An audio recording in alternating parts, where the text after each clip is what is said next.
Hormuz நீரிணையை முழுமையாக மூடியது Iran.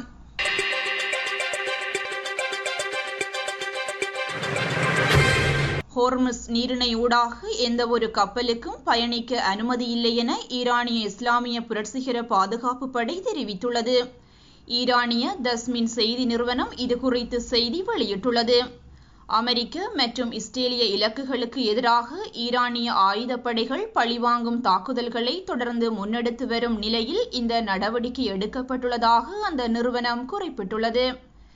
இஸ்ரேலும் அமெரிக்காவும் இணைந்து ஈரான் மீது தாக்குதல் நடத்தியதை தொடர்ந்து மத்திய கிழக்கு பிராந்தியத்தில் தொடர்ந்தும் பதற்ற நிலை காணப்படுகின்றது.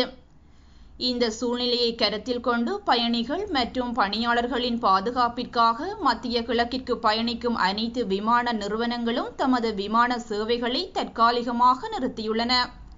அத்துடன் மத்திய கிழக்கு நாடுகளும் தமது வான்பரப்புகளை மூடுவதற்கு நடவடிக்கை எடுத்துள்ளன. தற்போதைய பதற்றமான நிலையில் ஹோர்முஸ் நீரிணையை மூடுவதற்கு ஈரான் எடுத்துள்ள தீர்மானம் உலகெங்கிலும் உள்ள பல நாடுகளை பாதிக்கும் ஒரு விடயமாக மாறியுள்ளது.